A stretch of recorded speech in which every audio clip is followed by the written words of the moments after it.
So imagine you're standing on this concrete dock on a miserable, freezing, windy morning. Oh, yeah, classic Irish coast weather. Exactly. And you're looking up at this massive, state-of-the-art naval vessel. I mean, the steel hull is pristine. The radar arrays on the mast are humming. Right. The engines are primed. They're ready to project national power across hundreds of miles of open ocean. It looks like the ultimate, undeniable symbol of security. But then you actually walk up the gangway. Yeah. You step onto the deck and you look around and it is completely empty. This is a total ghost ship. Literally. There's no captain on the bridge. There are no sailors in the mess hall. There's nobody watching those glowing tactical screens down in the command center. Which is just a deeply unsettling image. I mean, you have all that kinetic capability, like millions of euros worth of hardware completely paralyzed at the dock. All simply because the human element is missing. Right. And, that paralyzed ghost ship is exactly where we're starting today's deep dive. We are unpacking a stack of highly sensitive, incredibly revealing sources today. Yeah, it's a fascinating batch of documents. It really is. We're looking at official Irish naval statistics, strategic blueprints for something they're calling the Irish War Stack. Which is quite the name. Yeah.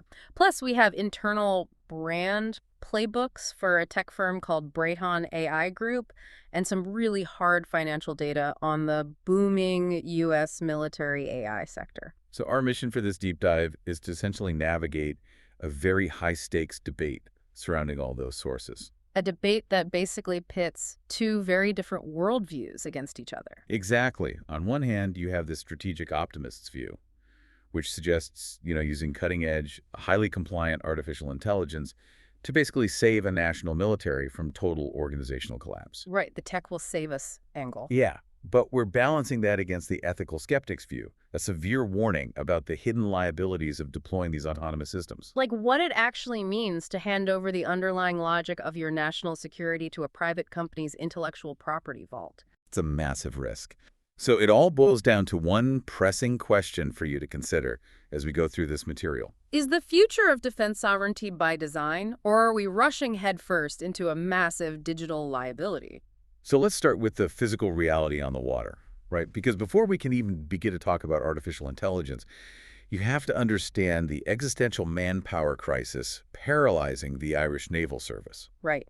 Globally, they are currently ranked number 68 in naval power. Which is actually a remarkable ranking when you consider the sheer vastness of the territory they are legally responsible for. Yeah, Ireland's economic zone is what, like 10 times the size of its landmass? Something like that, yeah. We are talking about 220 million acres of maritime territory. That's huge. It is. And it contains vital shipping lanes and, crucially, some of the most important subsea internet cables on the planet. Right, the infrastructure keeping us all online. And to cover that massive expanse of water, they have a theoretical active fleet of 31 ships.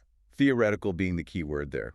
Exactly. Because here is the jaw-dropping number from the official government data. Their personnel strength sits at just 722 people. Wow. Yeah. And that's against an establishment requirement of 1,094. I mean, they are hundreds of sailors short of what they actually need just to run basic operations. And the real-world consequence of that deficit is starkly outlined in the data. Like, those ships could theoretically deliver around 1,600 patrol days in a given year. Okay. But in 2023, they delivered only 520 patrol days. Wait, really?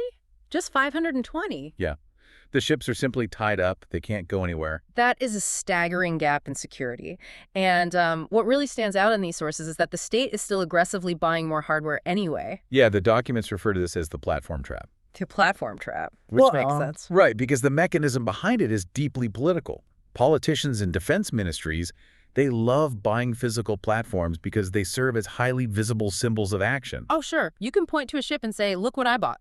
Exactly. I mean, a 300 million euro multi-role vessel, which is currently in the pipeline, comes with a ribbon-cutting ceremony. Great photo op. Totally.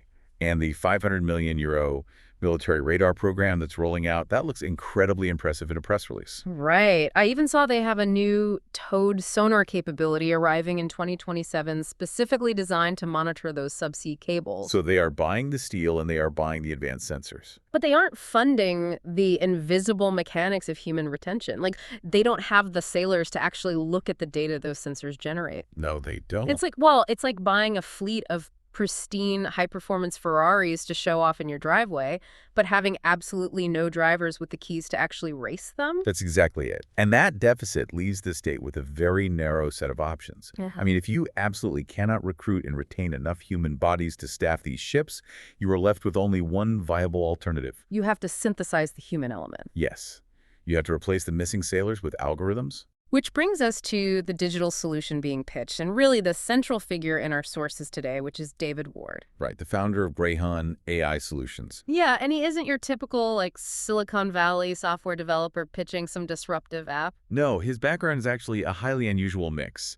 It's history, geography, strategy, and biopharmaceutical engineering. Such a weird combination for a tech founder. Uh, But the sources describe him growing up in coastal towns like Kinsale and Sandy Cove, right? Just staring out at the Atlantic Ocean. and essentially imagining how a small nation projects power when it has severely limited resources. Which is exactly the Irish problem. And his blueprint for fixing this naval crisis is radical. He argues that the state must immediately stop buying platforms as symbols. No more Ferraris for the driveway. Exactly. Instead of buying another steel ship, they need to buy a modular digital architecture. He calls it the Irish war stack. Right, the Irish War Stack. It's a 9-layer modular stack. It starts at the very bottom with intelligence and sensor layers. So taking in all that data from the new radar and towed sonars. Right. And then it moves up through AI decision engines all the way to cyber defense and command and control. And the crown jewel operating within this stack is Brehon AI's flagship platform, which is called Davincia plus AI. Most people interact with AI as a passive tool, right? Yeah. You type a question into a search bar, and it gives you an answer. Right, like ChatGPT or whatever. Yeah. But an agentic system is fundamentally different. It's an active, continuous background worker. It acts, it triages information, and it makes recommendations without needing to be prompted by a human. Oh, wow. So think about the sheer volume of data coming in from a towed sonar array sweeping the ocean floor, combined with a 500 million euro radar system. It generates terabytes of noise. Literally. Yeah. You would normally need dozens of highly trained, highly caffeinated sailors staring at screens 247 just to monitor those 220 million acres. Right. But Davincia Plus steps in to do the heavy lifting instead. I mean, it seems like the ultimate efficiency hack for a depleted workforce. And look, that is the strongest argument for the optimistic view. It restores operational capability without needing to conjure hundreds of recruits out of thin air. Right, which they've proven they can't do. Exactly. But to fully grasp the stakes here, we have to look at the chilling global reality of military AI deployment. Oh, you mean when the system gets it wrong? Yeah. When you hand over target triage and anomaly detection to an algorithm, you have to confront what happens when the math fails. You're pointing to the black box crisis. Precisely. If an algorithm makes a mistake, but the system is so incredibly complex that no human can understand how it arrived at that conclusion, you have a massive problem. Which is a huge issue in the broader AI space right now. Let's look at the explosion of the U.S. military AI sector just to understand the scale of this. The projected 2025 revenues for American defense contractors in this space are staggering. Yeah, I saw those numbers. Palantir is looking at $903 million, and Anduril is hitting $912 million. Massive numbers for software that basically didn't exist a few years ago. Right, and these aren't just theoretical models running simulations in some pristine laboratory. No, to understand the stakes, we just have to look at where these systems are currently deployed, according to the data. Which is everywhere. Yeah. Palantir's Maven Smart system, for instance, is actively operating in some of the most complex, volatile conflict zones on the planet right now. Yeah. And just to be clear, we are simply relaying what the sources say here, but places like Ukraine, Yemen, Syria, and Iraq. Very active, highly sensitive areas. Exactly. Yeah. Meanwhile, Anduril is creating drones powered by proprietary AI that navigate hostile environments, communicate with each other in swarms, and potentially execute strikes with minimal human involvement. That is intense. And when you put systems into unpredictable real-world environments like that, the flaws become incredibly apparent. Oh, absolutely. Like, I saw a statistic in the sources about Project Maven that completely derailed my confidence in these systems. You're referring to the environmental degradation data. Yes. Reports show that systems like Project Maven can be highly fragile. In one documented instance, the accuracy of the system's computer vision dropped from 60% down to 30%, simply because it started snowing. Right. Wait, but how does weather break an advanced military algorithm like that? I mean, we drive in the snow all the time. Our brains can handle it. It all comes down to the mechanism of how machine learning models actually see the world compared to a human brain. Okay, break that down for me. So if a human watch officer looks at a camera feed and sees a ship partially obscured by a snowstorm, the human brain instantly infers the missing shapes based on context. Right, because we know what a ship looks like, even if half of it is hidden by snow. Exactly. But a computer vision model doesn't understand ships. It only understands mathematical patterns of pixels. Oh, I see. So when snow is introduced, it creates immense pixel noise. The mathematical pattern is totally disrupted, and the system's confidence score just plummets. That makes total sense, but it's terrifying.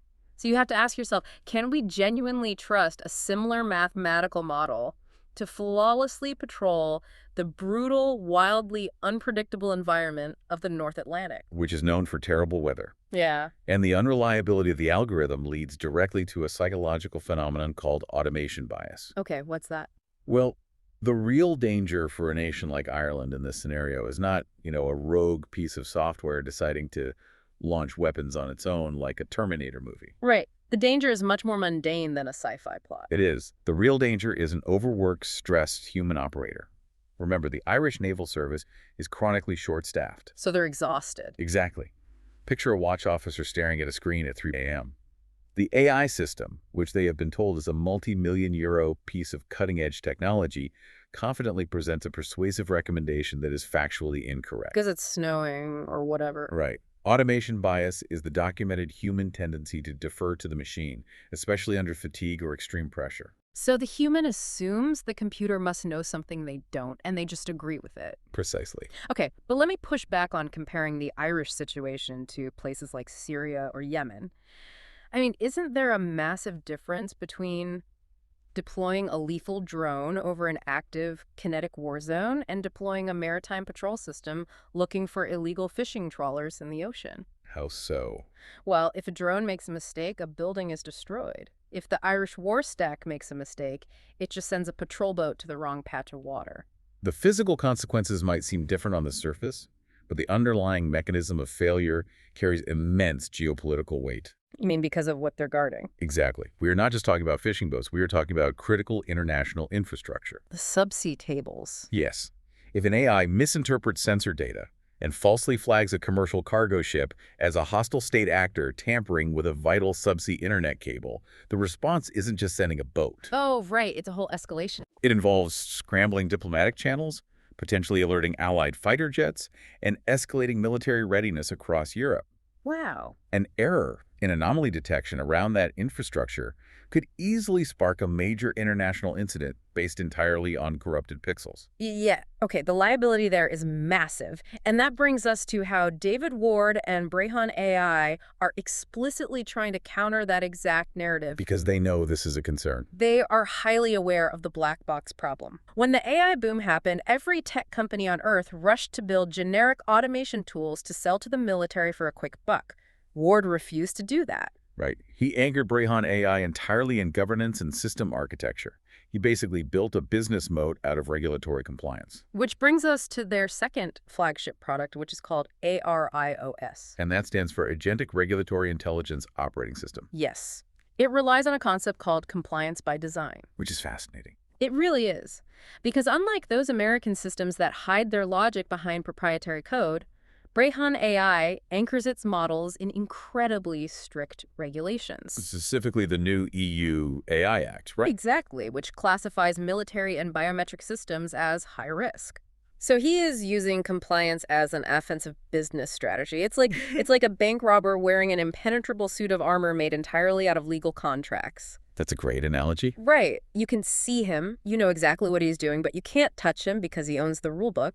He's telling the military establishment, I am the vendor who can keep your generals from being dragged in front of an international tribunal when something goes wrong. And it is a phenomenal strategy for capturing a heavily risk-averse market. By speaking the language of the EU AI Act, Ward positions his system not as a risky technological experiment, but as an inevitable layer of future legal protection. So if he builds the evidence spine, he basically solves the black box crisis. Well, he solves the visibility crisis, certainly, but this introduces a completely different hidden danger. Oh. Yeah, and this is where the skeptical view of the sources really takes hold.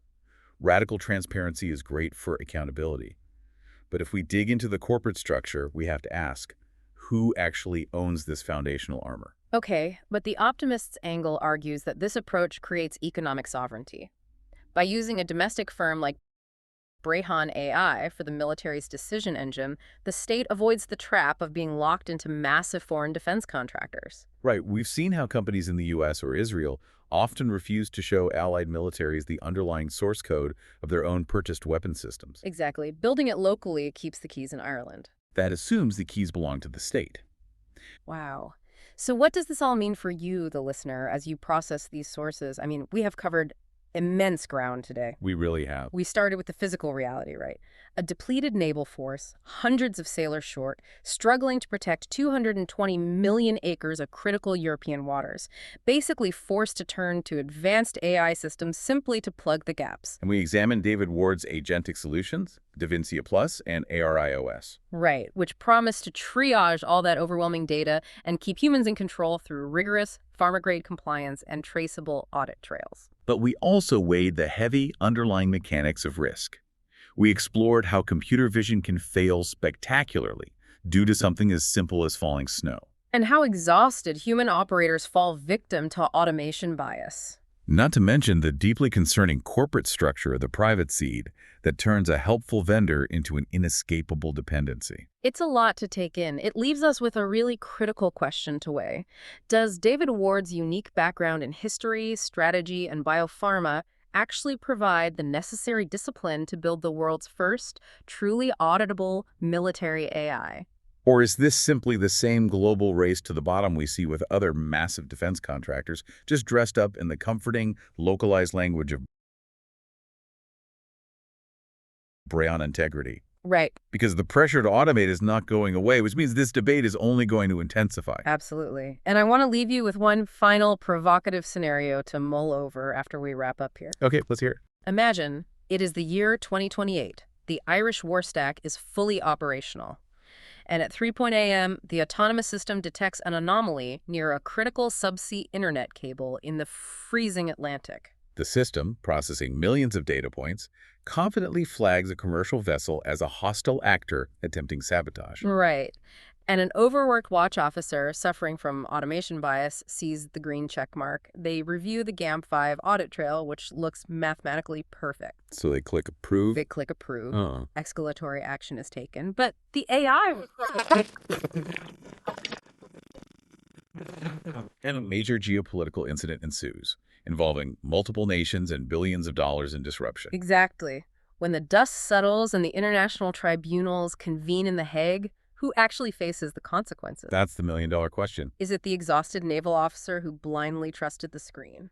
Or is it the private architect sitting quietly in Kinsale, safely holding the algorithm's patent in a corporate IP vault? When the ship is a ghost ship and the captain is a line of code, who goes down with it? Think about that next time you look out at the water.